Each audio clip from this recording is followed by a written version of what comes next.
Today on CityCast Nashville, with Memorial Day in the rear view, you might be thinking of new ways to get outside this summer. You should come with me and go camping. Okay, look, I get it. If you've never gone before, the logistics can be intimidating and potentially expensive. Matt Heinley, the manager of our local Patagonia store, is here to give us his tips and tricks for enjoying a night or two under the stars without breaking the bank or getting eaten by a bear.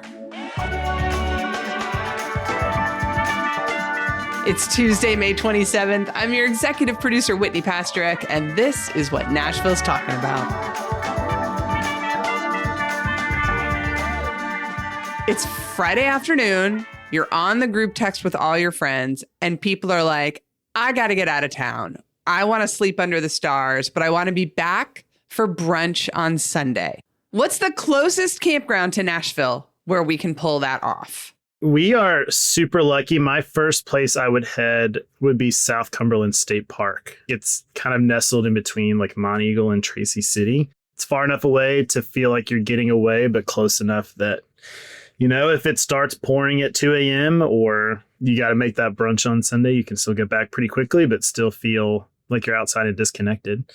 One of the things that has been bothering me for the last year is we had a really great team member that worked with us here for a couple of years that grew up out west. I think was most recently in Arizona before they moved to Nashville.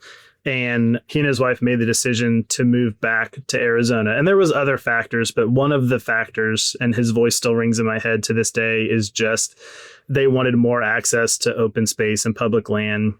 And at first I was like, yeah, I totally get it. You know, I can't blame you. And then the more I've sat with that, I hear Adam's voice in my head. And I just am realizing that we could do a lot more to connect folks to the great outdoor access that exists here within an hour or a couple hours drive from Nashville. I think we are obviously super close proximity to the Great Smoky Mountains. There are a plethora of great state parks in Tennessee where you can get pretty remote pretty quick. And I think that that's kind of one of my goals for this year is for me personally and for our team to do a better job of just connecting folks with all these great places to explore and play. What makes that first state park you mentioned special to you?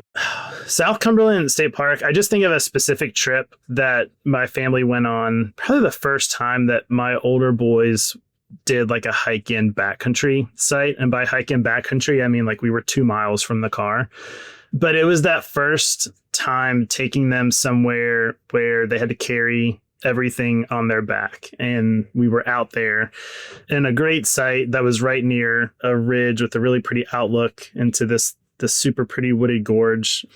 I think that's what draws me to that park is more just the memory of that trip and watching them experience that for the first time, of carrying their own gear, of prepping their own food, of making sure the site was bear proof before they tried to fall asleep. I think there's just a lot of fun memories from that weekend. And again, we were in and out in a weekend, super close to home, but we still got to get out there and make a great memory. But what if someone has never camped before and they're listening to this episode? Where do you recommend they start? I think it's super easy to kind of go the Tom Haverford from Parks and Rec route and feel like you need to have like you go to your Sky Mall, PlayStation and your toaster and you Sky Mall the whole thing. I think it's easy to go down that rabbit hole pretty quickly because you don't really realize how many amenities and like comfort things you have around you all the time, that when you start trying to put everything that you're going to need, even if it's just for a night, into one backpack, it can get a little scary pretty quickly, especially if it's your first foray into that world. So I think it's good to start small and it's good to ease into that. I wouldn't go for a 5-day backpacking trip because you're probably going to be miserable. You're not used to that yet. Obviously, the most important is some form of shelter. So a tent, appropriate clothing, the right layers for the conditions that you're in, and also for the conditions that could pop up out of nowhere. As you know, living in this part of the world, we've got some stormy seasons that tend to happen in the normal spring, fall, but you might get a random winter storm that pops up out of nowhere. Or there's those summer pop-ups where it's a gorgeous day and then it's 4:30 and it's the apocalypse. Right. And nobody saw it coming. So I think it's important to have just those basic necessities with you: a dry change of clothes, a waterproof jacket, a way to stay dry, and a way to stay warm. we're lucky to live in an area that there's a ton of access to some great state parks, a lot of great camping and outdoor access in a pretty close proximity. So if you do get to your campsite, you've hiked in a couple miles, it's not the end of the world to hike another 2 miles back to your car and go. Folks can find some really great resources at tnstateparks.com. You can sort our state parks by activity or camping options and a lot of other filters as well. And if people are interested in camping around Percy, Priest Lake, go to recreation.gov for some information there. Let's talk to the nice people about car camping. Car camping is this revelatory concept where you literally drive to your campsite, you back up, you open your trunk or your tailgate, and then everything you need is there, and all you need to do is pitch a tent. So it doesn't even involve the extra layer of wilderness skills. Right. That's probably where I'd recommend starting is car camping. You know, you can get a pretty cheap campsite for like a $12 fee at a lot of the state parks close to here. Like you said, you have your car and a backup shelter literally right there next to you. I would encourage you to try the tent and and try your roll-up mattress and see how you do. But if you need to, your car is right there. And you will inevitably not bring enough firewood in that scenario, and you will need to drive back out to get more. Right. That's a good thing to call out too. I know that we're not like talking about firewood right now, but there's a lot of awareness currently around people bringing in firewood from non-native species from other forests around that carry with them pests and bugs and sometimes fungus that can be detrimental to the local trees that are here. So make sure if you are taking firewood with you that you are getting it likely from the campground office is probably the best route to go because they've done that hard work for you. And most campgrounds have a stand where you can get some firewood and maybe even some ice for your cooler. Yeah, that's a great point. There's usually a lovely older couple that lives there year round in a spectacular RV, and they are great resources for everything you need to know. So you are not going out and being all alone in an into the wild scenario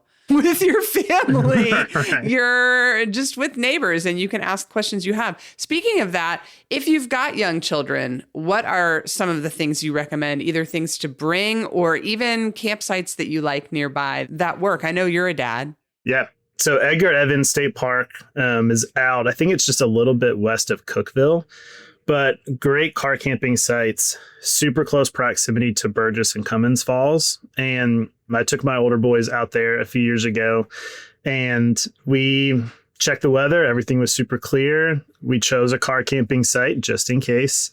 I think the rain started consistently around like 10:30 p.m. and it rained all night long.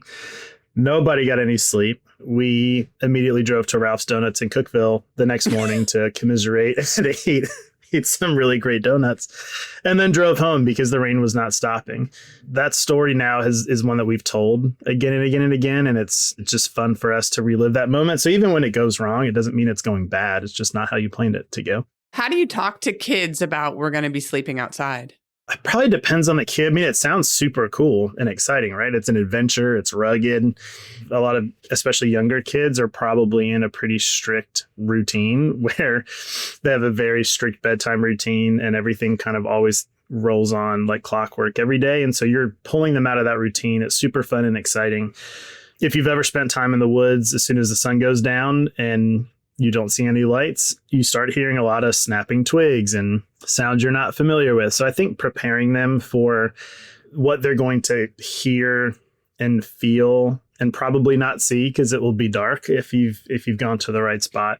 And just talking about that a lot ahead of time. And the most important thing probably for especially a younger kid is to make sure they have a flashlight or a lantern that they can control and have access to, because that just kind of helps give a little sense of security. And if they do hear a spooky noise, they've got a light right there that they can try to investigate what's going on.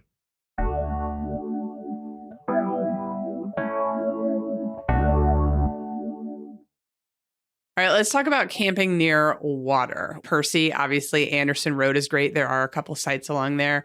In other areas of the lake, some are a little bit more of a drive. What about Old Hickory? Are there campsites on Old Hickory Lake? I think lakes like that, you have to keep in mind there's going to be a lot of boat activity, a lot of motorized boat activity. And so it's just a different vibe. It's not going to be the same feeling as getting out into the woods far away from people. You're probably going to have some neighbors in close proximity. There's a lot of RV sites along Old Hickory and Percy Priest as well. But there are definitely some great tent spots. I know that Cedars of Lebanon out in Lebanon has some water access as well. That might be a little bit quieter. And I think Bledsoe Creek State Park outside of Gallatin, there's sections of that water that motorized boats aren't able to access. And so there are some quieter, more peaceful areas where you can get in. Yeah, there's nothing like getting woken up by somebody's jet ski rampage at 3 a.m. Right. Let's talk about some of the best practices for camping around etiquette and how to exist, especially in these car camping sites where there are other people. The most important is the leave no trace principle. I think that's something that a lot of folks are probably aware with that phrase, and some may not be. The most important thing you can do anytime that you're stepping into a wild place is to make sure that you're leaving it as you found it or better, making sure that if you're hiking, you're staying on a trail and not straying off of the trail and damaging vegetation that's there. Anything you pack in with you, that it's packed back out, keeping in mind the impact that you're having on the environment around you. From a noise perspective too, there are a lot of noise sensitive animals that call these places home. So being respectful, not just of the land that you're walking on, but the other animals and creatures around you, would probably advise people not to blast music through the woods. I think for the noise pollution that it could cause to the other people and animals around you, but also just for yourself. I think to have that quiet time in solitude and listen to the symphony of the trees and the wind and the birds around you is way more impactful. And if you're bringing your dog, I'm going to go ahead and say it. Make sure you've got a long enough leash that they can move around and enjoy themselves. If they're going in the water, make sure they've got a high-vis life jacket. Much like you got to keep an eye on your kids when they're in the woods, you got to keep an eye on your dogs too. Very much so. And then just at these car camping places or state parks or whatever, just to make this really clear for folks at home who maybe have never tried this before, are there bathrooms? It depends. What I would do is go to the state park website. You can actually search by activity and look at all of the camping options that are available. So they have everything from RV pads that are gravel pads with water hookup and access in close proximity to wash houses and restrooms. There's some car camping sites that are a little more removed. You're walking distance away from probably a bathroom, maybe a shower. And then there are some hike and backcountry sites too, where you can leave all of that behind and you're up to your own devices. What do people need for that? And what are the things that they should mentally prepare for when they're really going off the grid?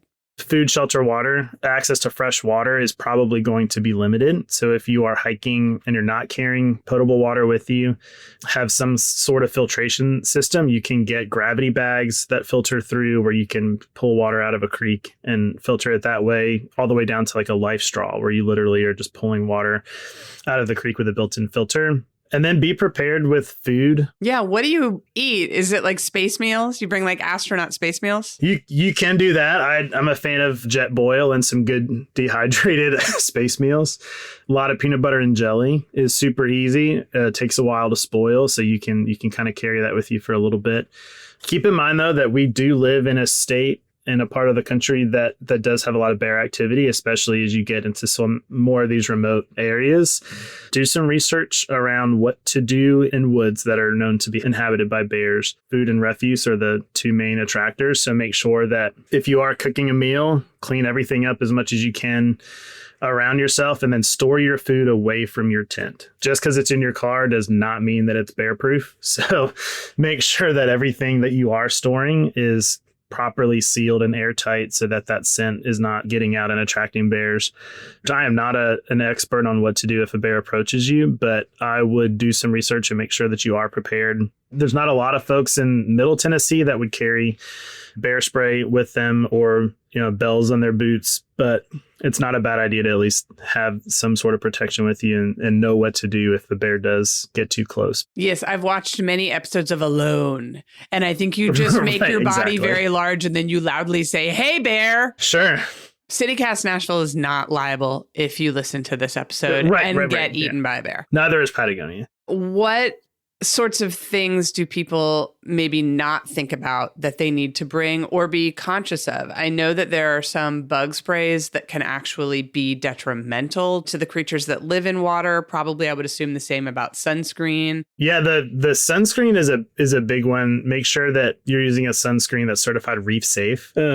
Socks are huge, and this is coming from a person that does not like to wear shoes or socks. I'm in sandals just about year round unless necessity forces me to adopt a pair of socks and shoes. But typically any kind of merino wool that's going to keep your feet dry. A lot of people hear merino wool and they think that it's just going to be too hot. But merino does a really great job at regulating body temperature and most importantly, keeping you dry and stink free. It's worth the extra weight to carry around just to have a couple pairs of socks with you in case you need to swap out. Now, we can hear that you're sitting in the stock room at the Patagonia store. So we're going to take... It's quite glamorous. It's glamorous, and your colleagues are rustling things in the background. So when we come back, we're going to actually get into gear and help people understand sort of what they would need to budget for something like this or not at all.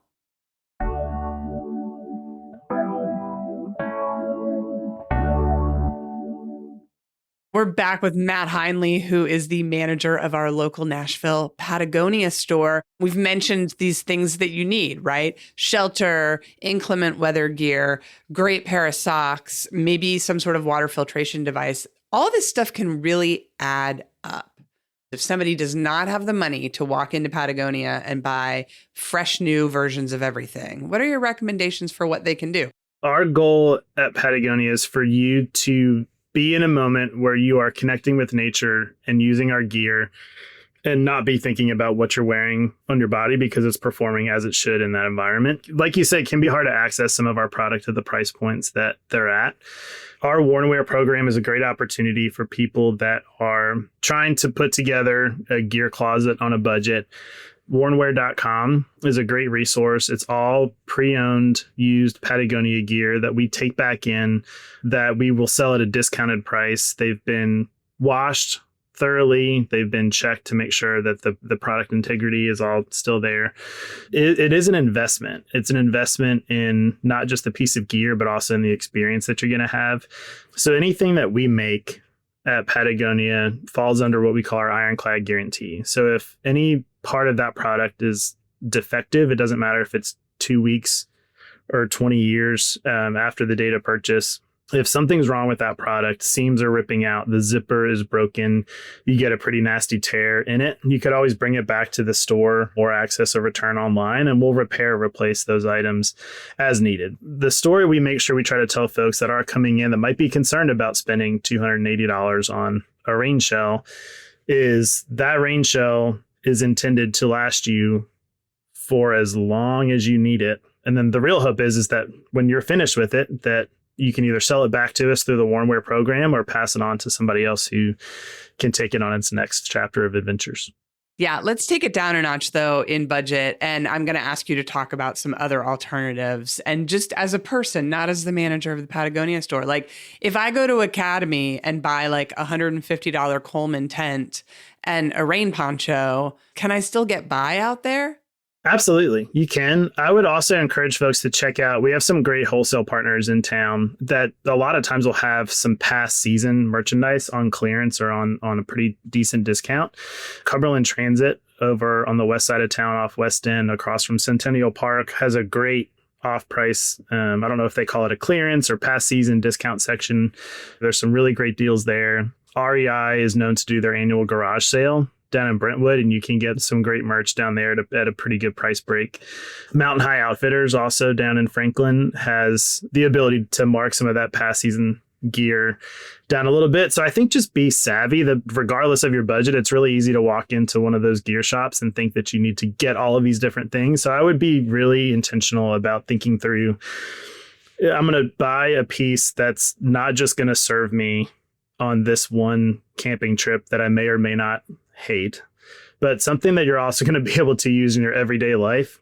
If you're dipping your toe in the camping water, going out and buying a brand new $150 tent is probably not the right move. I would phone a friend and see if you've got somebody, a family member or friend or a neighbor or somebody that you sat down next to at Arnold's 2 weeks ago and swapped info, just ask around to see if anybody has a tent that you can borrow. I think that that's one of the great things about the outdoor industry is most folks are really open to making the outdoors more accessible to everyone else around them. So just ask. And this is another great place to use those Facebook Buy Nothing groups, your local Craigslist, because there are a lot of people out there who made the mistake of spending a ton on something and then realized that they're never going to use it again.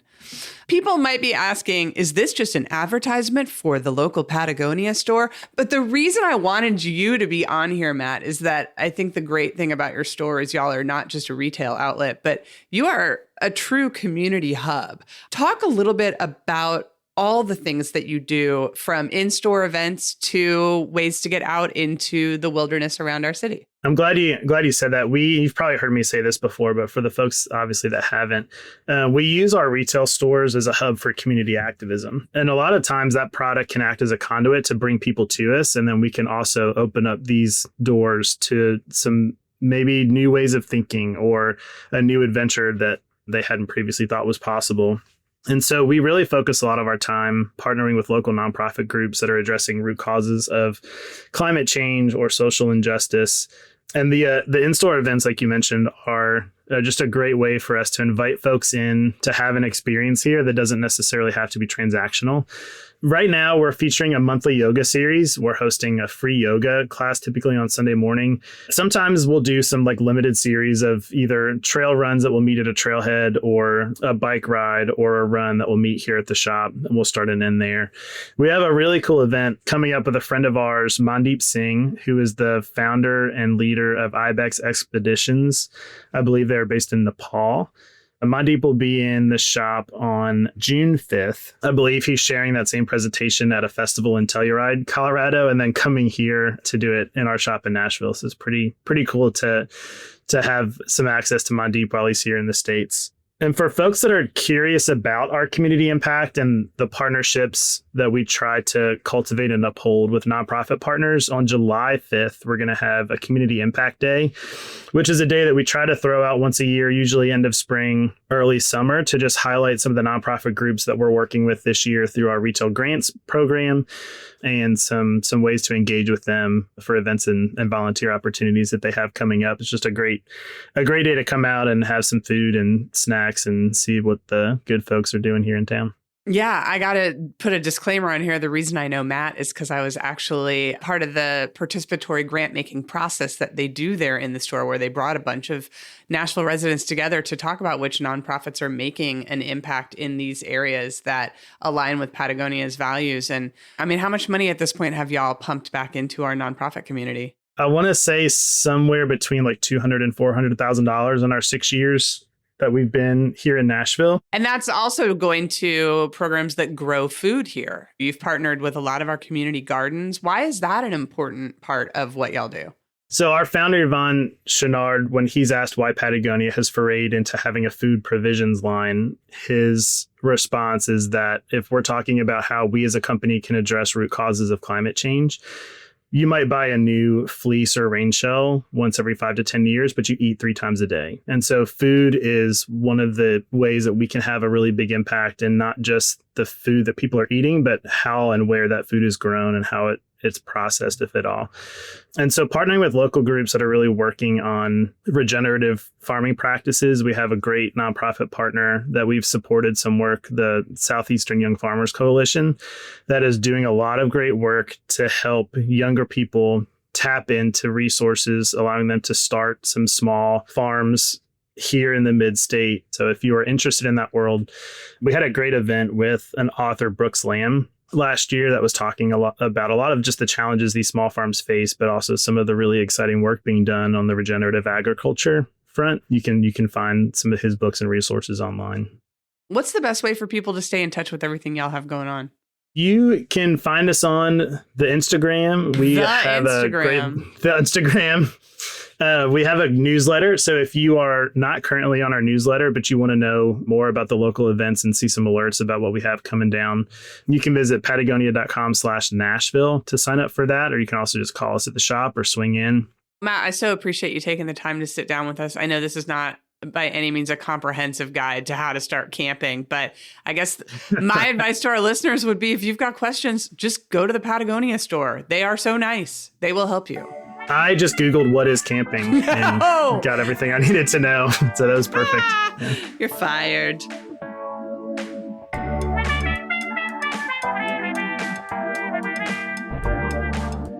That's all for today here on CityCast Nashville. Go outside, touch grass. If you enjoyed the show, why not tell your friends? Rate the show, leave us a review, and subscribe to our Hey Nashville newsletter. We'll be back tomorrow morning with more news from around the city. Y'all take care of each other.